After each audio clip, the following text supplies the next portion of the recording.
नमस्कार मंडळी, श्री स्वामी समर्थ.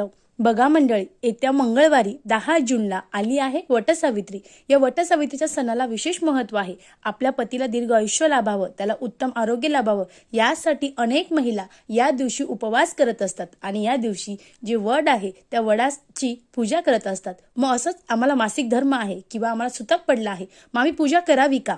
तर तुम्हाला जर चौथा दिवस असेल आणि जर तुम्हाला ब्लिडिंग होत नसेल तर तुम्ही चौथ्या दिवशी 2 वेळा न्हाऊ करून तुम्ही पूजा करू शकतात. पण जर ब्लिडिंग होत असेल तर तुम्ही पूजा करू शकत नाही. असंच तुम्हाला सुतक असेल तर चुकूनही तुम्ही जी वडाची पूजा आहे ती करायची नाही. पण तुम्हाला जर पहिला, दुसरा, तिसरा दिवस असेल, मासिक धर्म असेल, तर घरामध्ये जर तुमची सासू, जाऊ, नणंद कोणी असेल ती जर पूजा करत असेल आणि त्या जर कहाणी वाचत असतील तर तुम्ही फक्त श्रवण करू शकतात. कारण हा वर्षातून येणारा एकदा सण आहे आणि प्रत्येकाला वाटतं की आपले जे पती आहेत त्याला दीर्घ आयुष्य लाभावं. त्यासाठी तुम्ही हा अगदी साधा आणि सोपा उपाय करू शकतात. श्री स्वामी समर्थ. धन्यवाद.